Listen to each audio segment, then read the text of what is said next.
তো গাইস এখানে হচ্ছে আমাদের বিপ্লবীদেরকে ফাঁসি দেওয়া হতো, এই দড়িগুলোকে চেঞ্জ করা হয়েছে।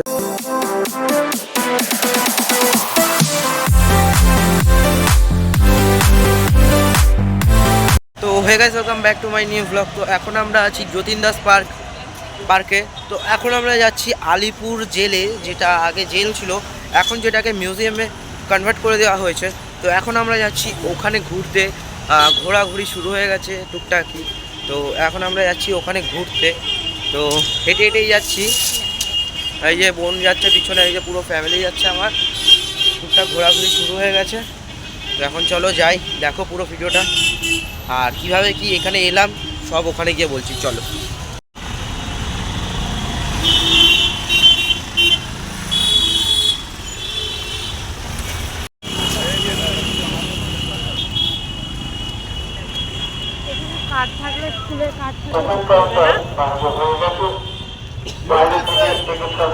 তো গাইস টিকিট কাটা হয়ে গেছে, এখন যাব ভেতরে। এই যে এখানে ম্যাপ আছে পুরোটা, এবার ঢুকবো ভেতরে।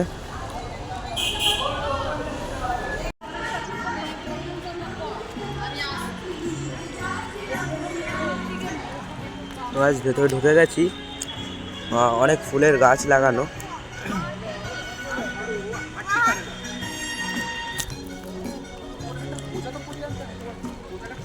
সুন্দর, অনেক সুন্দর লাগছে আজকে আমাদের কাছে, এটা সুন্দর লাগছে। যারা বিপ্লবীরা এখানে ছিল তাদের জন্য অনেক কষ্টকর জায়গা ছিল এটা।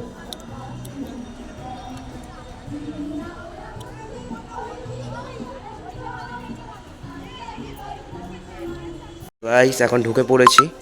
তো মেকানিজমটা দেখো, এখান থেকে যাতে কয়েদিরা এটাকে না খুলতে পারতো, তাই জন্য ওখান থেকে এতটা দূরে এখানে সেকলটা বানানো। এই যে ওখানে বাথরুমও আছে, ওই যে ওখানে বাথরুম করতো কয়েদিরা। এটা হচ্ছে একটা খাট, শোয়ার জায়গা। দেখো এখানে থাকতো আমাদের দীনেশ গুপ্তা। এই এই কেবিনটা ওদের ওনার ছিল। পজ করে পড়ে নাও তোমরা। এই দেখো, এটা ভিতরে ঢোকা যাবে। এই দেখো এইটা,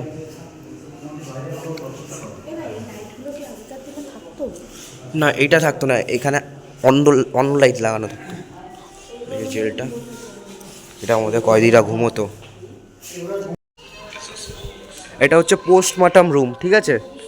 এটা হচ্ছে পোস্টমর্টম রুম, ঠিক আছে? এখানে পোস্টমর্টম হতো, এখানে ডেড বডিগুলোকে ঘুম পাড়ানো হতো। ওইখানে ফাঁসি দেওয়ার পর এখানে দেখো ডেড বডিটাকে ঘুম পাড়ানো হতো, দিয়ে যা পোস্টমর্টমে করতো, এখান থেকে রক্ত দিত, তারপর এখানে ধুয়ে নিত হাত। পোস্টমর্টম রুম এটা, আমাদের বিপ্লবীদের এখানে ঘুম পাড়ানো হয়েছিল পোস্টমর্টম করার জন্য। তো গাইস এখানে হচ্ছে আমাদের বিপ্লবীদেরকে ফাঁসি দেওয়া হতো, এই দড়িগুলোকে চেঞ্জ করা হয়েছে।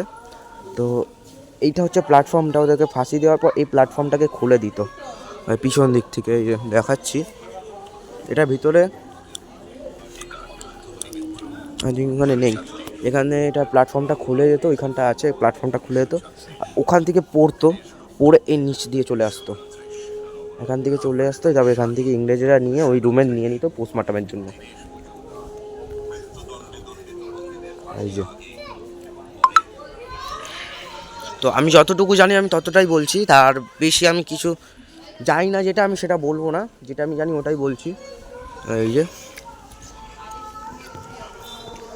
দেখো গাইস, ও এইবার আমি আর একটা ঘটনা বলি। এখানে ফাঁসি দেওয়া হতো, এখানে ইংরেজরা থাকতো, ঠিক আছে? তখনের এখানে ফাঁসি দেওয়া হতো, আর ওপরের কেবিনগুলোতে মানে কয়েদিরা থাকতো, ঠিক আছে? বিপ্লবীরা আমাদের, ওখান থেকে ওদেরকে দেখানো হতো কীভাবে ফাঁসি দেওয়া হচ্ছে। তারপরে ওরা ওদের সত্যি কথাগুলো জানার চেষ্টা করতো। তার মানে ওটা কতটা, মানে আমার মুখে কোনো ভাষা আসছে না, কতটা গা হেলানো মানে ব্যাপারটা ভাবো। তোমরা যদি ওখানে ওরকম থাকতে কেমন লাগতো? তুমি ওখানে দাঁড়িয়ে, তোমারও কিছুদিন পর ফাঁসি হবে ধরো, আর ওখানে ফাঁসি তুমি দেখতে পাচ্ছ। দেখো গাইস, আমার গায়ের কাঁটা দাঁড়িয়ে যাচ্ছে এখানে আমি কথাগুলো বলছি। আমাদের কাছে আজকে এটা একটা ঘোরার একটা জায়গা হয়ে গেছে, কিন্তু যারা থাকতো আগে তাদের কতটা মানে কষ্ট হতো ভাবো এটা আমাদের বিপ্লবীদের। তো এটা হচ্ছে ডক্টর বিধানচন্দ্র রায়ের সেল। উনি আমাদের দ্বিতীয় প্রধানমন্ত্রী ছিলেন ডক্টর বিধানচন্দ্র রায়। তো এখানে আছে লেখা, আপনি পড়ে নিন আপনারা সবাই, এই যে পজ করে পড়ে নিন সবাই।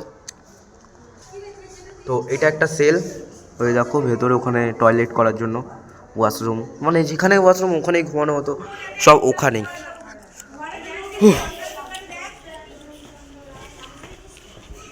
তো ভয়ানক ভাবো আমাদের কাছে এটা আজকে আমাদের ঘোরার জায়গা, কিন্তু ওদের কাছে কত ভয়ানক জায়গা ছিল। ওপরে না, তো এবার ওপরে এলাম, ওপরের সেলে, ওপরে যত সেল আছে এটা পড়ে নাও তোমরা। নেতাজি সুভাষচন্দ্র বসু, পজ করে পড়ে নাও তোমরা। নেতাজি সেল, আচ্ছা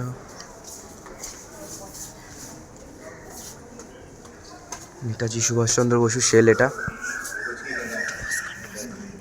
এটা হচ্ছে যতীন্দ্র মোহন সেনগুপ্তর সেল। এপ্রিলে 1930 এবং 22শে অক্টোবর 1932 পর্যন্ত ইনি এই সেলে ছিলেন। এই যে তো এবার আমি বলি এখানে তোমরা আসবে কি করে। খুব সহজ একটা, তোমরা যে কোনো একটা মেট্রো স্টেশন থেকে, তোমাদের বাড়ির কাছে যে কোনো একটা মেট্রো স্টেশন থেকে মেট্রোতে উঠে নামবে যতীন দাস পার্কে। ওখান থেকে অটোতে করে আসলে 5 মিনিট, আর হেঁটে আসলে 10 মিনিট। তো এখানে ঘুরছি, ভালোও লাগছে যে আজকে আমরা স্বাধীন হয়ে ঘুরতে পারছি আমাদের বিপ্লবীদের জন্য, আর দুঃখ হচ্ছে ওনাদেরকে হারানোর। তো ভাই এই দেখো ইংরেজ, এরা আমাদের উপরে শাসন করেছিল, এই যে এদের মানে পূর্বপুরুষ আমাদের উপরে শাসন করে গেছিল, ওদের পূর্বপুরুষ।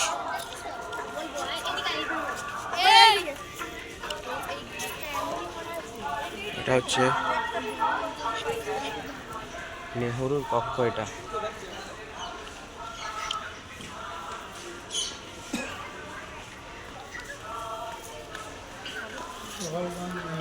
জওহরলাল নেহরু, ওটা হচ্ছে জওহরলাল নেহরুর মেয়ে আই থিঙ্ক।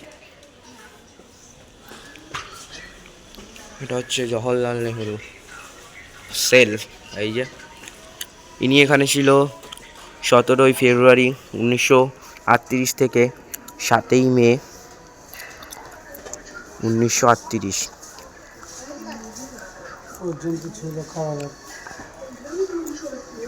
এই যে এগুলো তোমরা স্ক্যানারটাকে স্ক্রিনশট মেরে তোমরা অডিও ভয়েস শুনতে পারো। এই যে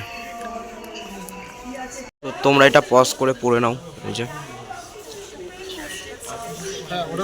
এখানে জওহরলাল নেহরুর এটা কক্ষ ছিল, আর ওনার মেয়ে দেখা করতে আসতেন, এই গাছের তলায় নিচে বসতেন, এই যে ইন্দিরা গান্ধী। তো এখন আমরা আছি লাইব্রেরিতে। এই যে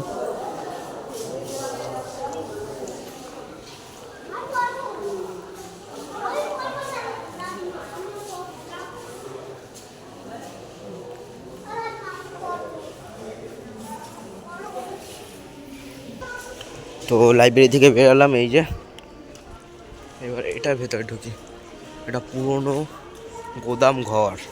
আচ্ছা পুরনো গোদাম ঘর এটা, এটা করেছে বাইরেরটা, এটা করেছে বলে এটা ভেতরে চেঞ্জ করে দিয়েছে সবগুলোকে।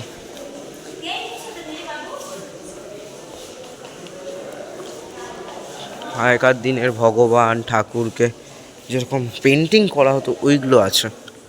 এই যে পেন্টিংগুলো করা হয়েছিল, ওই পেন্টিংগুলো।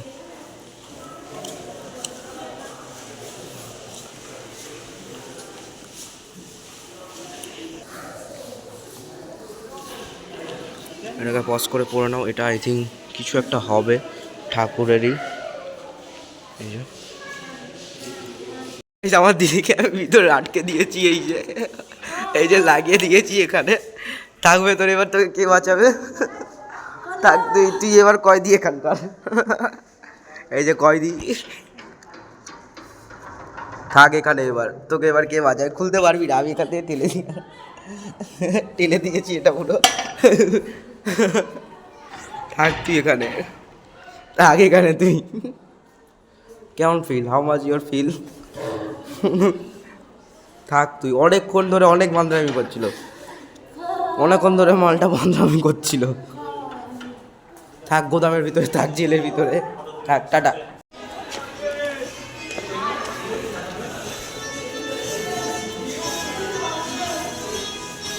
জেলটার ম্যাপ।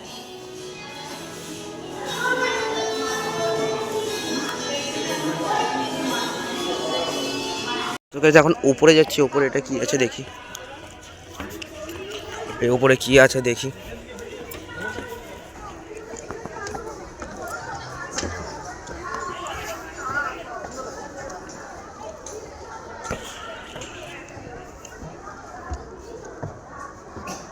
আচ্ছা, এটা মনে হয় ওয়াচ টাওয়ারটা, মিডিলে, এখান থেকে চারিদিকে দেখা যাবে, এখান থেকে চারিদিকে দেখা যাবে কোথায় কি আছে।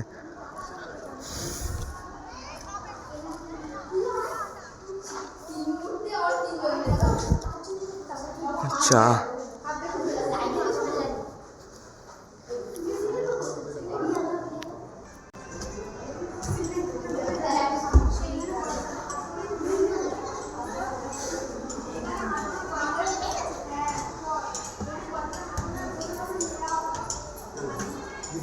তো এখন আমরা ঢুকতাম ওই কয়েদিদেরকে দিয়ে যে খাটাতো ওই তাঁতের জিনিসপত্র এখানে।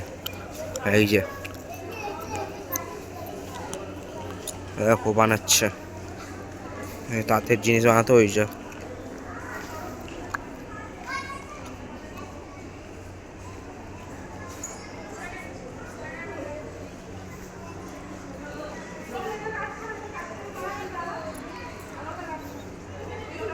কয়েদিদেরকে দিয়ে যে তাঁতের জিনিস বানাতো।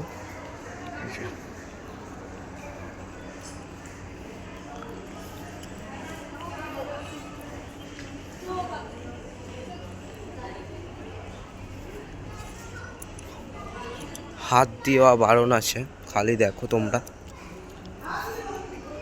দেখো বানাতো যে কয়েদিরা।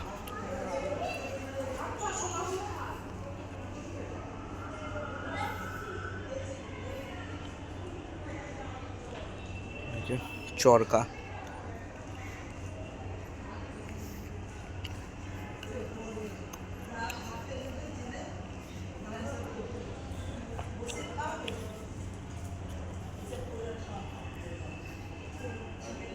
এখানে রান্নার জন্য ওরকমই করা। এই যে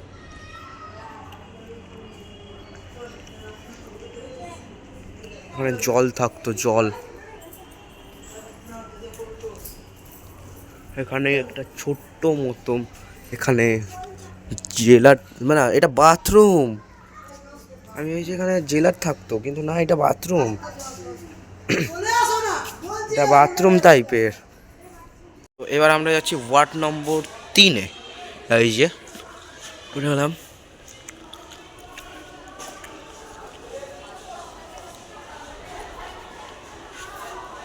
এখানে মানে একসাথে সবাইকে রাখা হতো, কারণ এটার কোনো গেট নেই, জানলা দেখছি, এগুলো একসাথে রাখা হতো আই থিঙ্ক কয়েদিদেরকে। এখানে সেপারেশনের জন্য আছে, এই যে সেপারেশন, এই যে সেপারেট গেট আছে একটা, একটা হল রুম। এই যে এগিয়ে যান, এগিয়ে যান।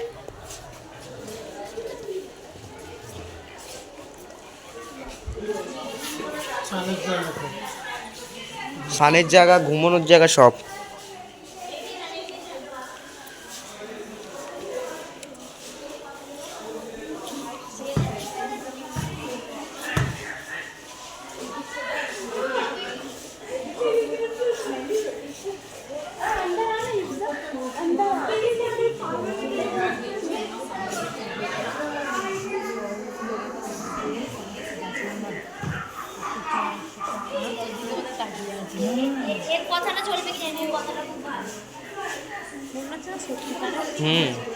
সিলিকন।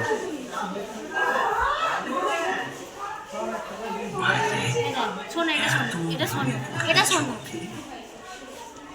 দেশ মায়ের এখনো অনেক কাজ বাকি।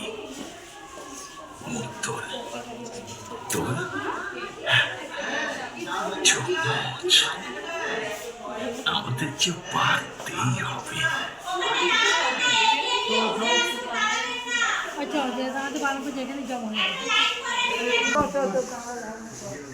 ওখানে রান্না বান্না সব এখানেই হতো। দেখ বলছে এই চা হয়ে গেছে, আসছি। এই চা হয়ে গেছে, আয় এখানে।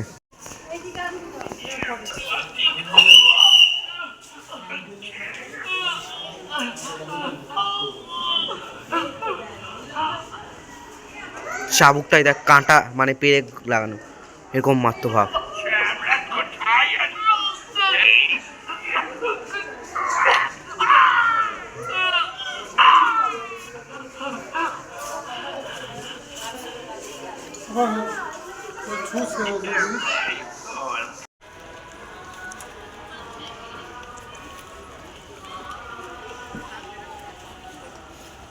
ঘোরাঘুরি করলাম, ঘোরাঘুরি করে খিদে পেয়ে গেল। এখন এসেছি ফুড, এটা কি নাম ছিল?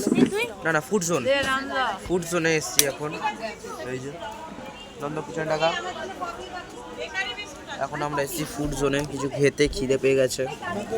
ও নিচ্ছে বার্গার, আমি নিচ্ছি বার্গার, দিদি নিচ্ছে কি নিচ্ছি মা, আর এই যে দাদু আর মা নিচ্ছে চা। কতক্ষণে অর্ডারটা আসে। কি বিস্কুট আছে? বেকারি বিস্কুট আছে।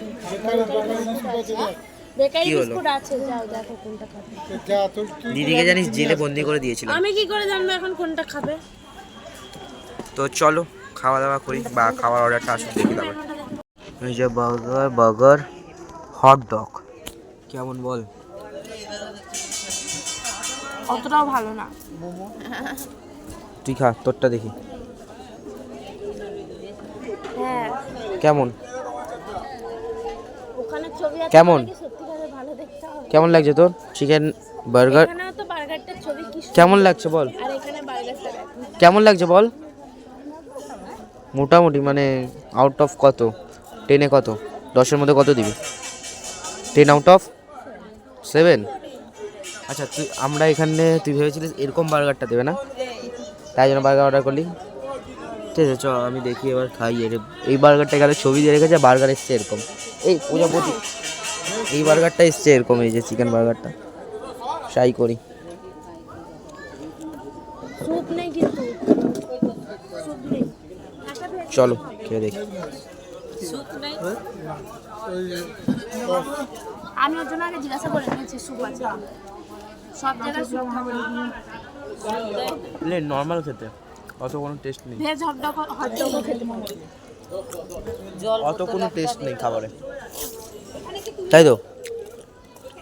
নর্মাল, কারো খিদে পেলে তারপরে খেলে নর্মাল ঠিক আছে, অত কোনো টেস্ট নেই, অত কোনো ভালোও না, অত কোনো খারাপও না, নর্মাল টেস্ট। বল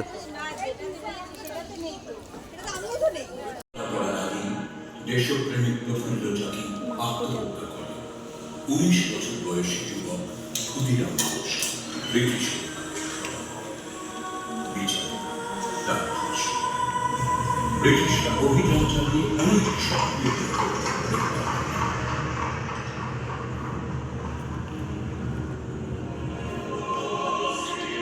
1908 সালের 2 32 নম্বর মুরারিপুকুর রোডে অভিযান চালিয়ে 14 জন সাহসী দেশপ্রেমিককে গ্রেপ্তার করা হয়। তাদের বিরুদ্ধে রুজু করা হয় মানিকতলা বোমা ষড়যন্ত্র মামলা। আজ আমি যেখানে বসে আছি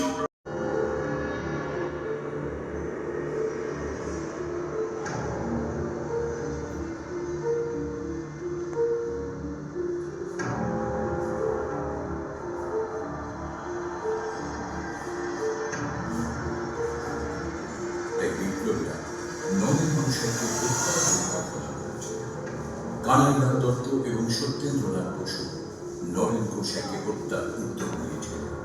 পিস্তল আনা হয়েছিল যে কানাইলাল এবং সত্যেন্দ্র সরকারি শাস্তি ইচ্ছে প্রকাশ করলেন। প্রতি আজ শতাধিক বছর বাদেও ভারত মাতাকে ব্রিটিশ শাসন মুক্ত করার এই অনারস প্রচেষ্টা জেলের প্রতিটি দেয়ালে অনুভূত। গোটা ভারতবাসীর কাছে তারা চিরকাল প্রণম্য হয়ে থাকবেন।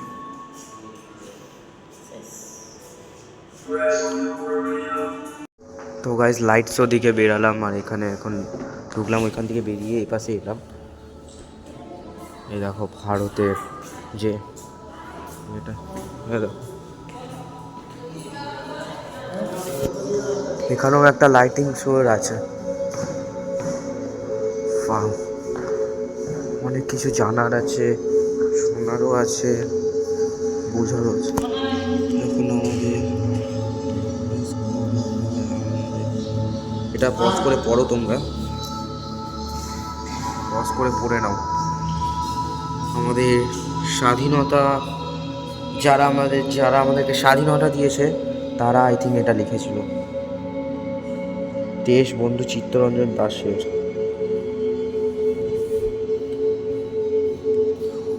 অনুগ্রহ করে এখানকার 5 দাঁড়ান এবং বোতাম টিপুন। এটা লিখেছিল অরবিন্দ ঘোষের উক্তি। তো বোতাম টিপুন। এটা হচ্ছে সুভাষচন্দ্র বসু। এটা পজ করে পড়ে নাও তোমরা।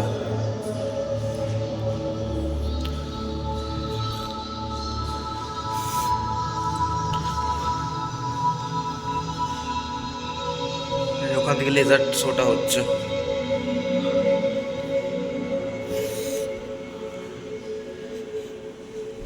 তো এখানে দুর্গা ঠাকুর রাখা, দেখো ঠাকুর, কত ঠাকুর রাখা, রবীন্দ্রনাথ ঠাকুর, এখানে দুর্গার মায়ের মূর্তি অনেক।